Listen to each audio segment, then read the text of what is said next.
जय हिंद दोस्तों, welcome to teaching अड्डा। आज के इस वीडियो में हम बात करने वाले हैं क्लास 10th मैथ एक्सरसाइज 1.2 का क्वेश्चन 6। तो चलिए वीडियो शुरू करते हैं।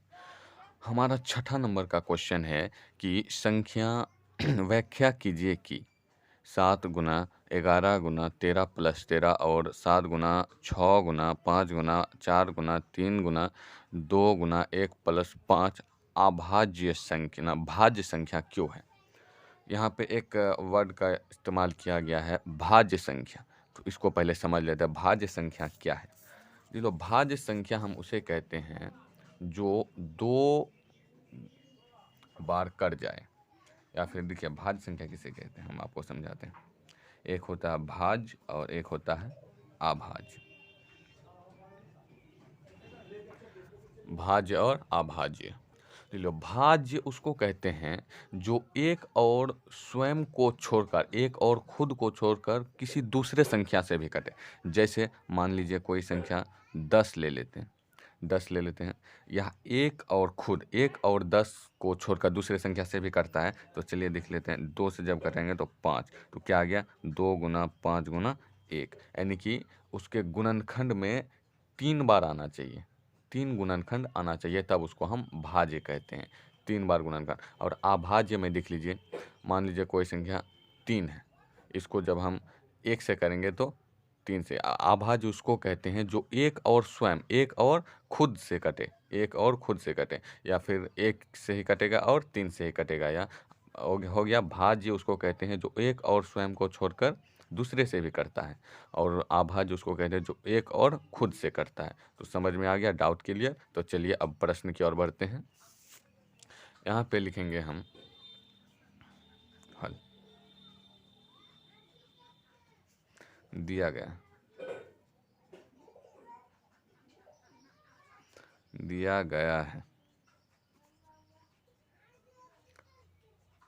क्या है, दिया गया है, पहली संख्या दिया है हमें, पहली संख्या, पहली संख्या क्या दिया है,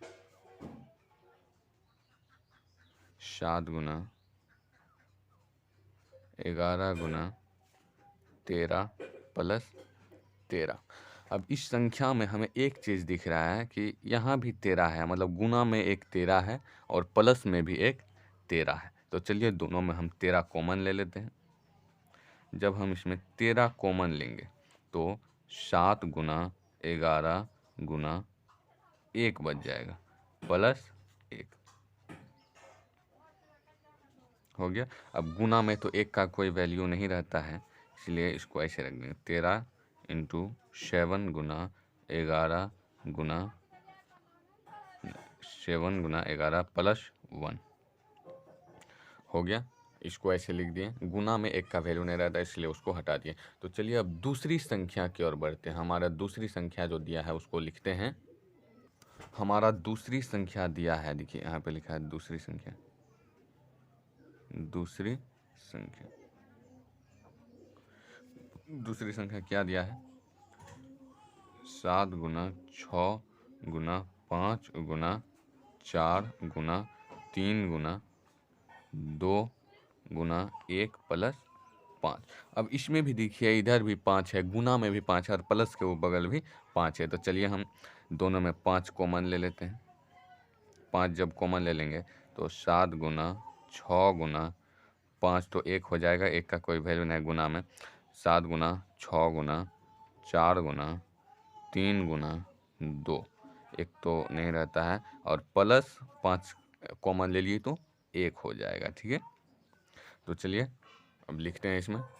अब ई संख्या भाज्य है, क्या भाज्य है, ई संख्या भाज्य है। क्यों भाज्य है, आपको बताए थे पहले हम कि भाज्य उसको कहते हैं उसको तोड़ने के बाद जब गुणनखंड करेंगे तो 3 बार आना चाहिए, यानी कि गुणनखंड 3 आना चाहिए। मान लीजिए कोई संख्या 5 गुना 5 प्लस 5 है, इसमें अगर हम 5 कॉमन ले लेते हैं तो 5, 2 में से 1 ले लिए तो 5 प्लस 1, तो इसमें क्या हो जाएगा, दोनों में 5 इंटू 6 6 पंचे 30 हो जाएगा। तो क्या हुआ, और इस 30 को जब हम तोड़ेंगे 2 से 15 और 3 से 5 बार, और 30 को जब तोड़ेंगे 2 से 15 3 से 5 बार, इससे यह पता चला कि जिस संख्या में भी कोमा ना जाए उसको तोड़ने पर 3 से अधिक ही होता है। जिस संख्या में कोमा ना जाए और उसको गुना करने के बाद जब उसको तोड़ेंगे तो वो 3 से अधिक ही होता है। तो इसी से हमें स्पष्ट हो गया कि यह एक क्या है, इसमें कोमा ना है, इसलिए यह एक भाज्य संख्या। चलिए इसी को वहीं लिखते हैं।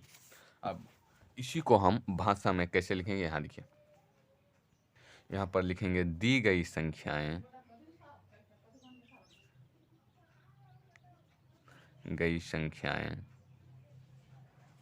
संख्याएं क्या क्या है, 7 इंटू 11 इंटू 13 प्लस 13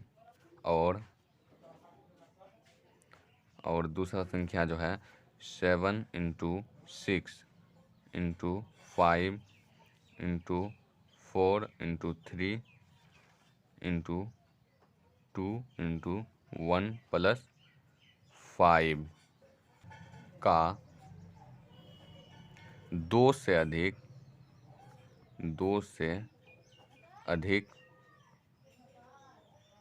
गुणनखंड है।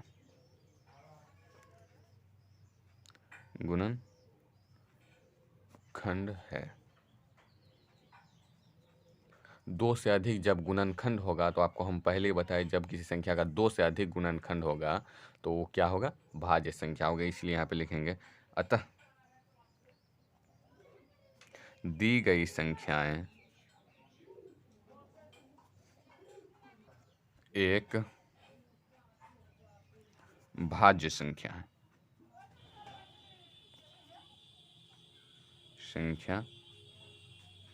और यही हो गया हमारा आंसर। उम्मीद करता हूँ कि बड़ी आसानी से यह सवाल आपको समझ में आ गया होगा।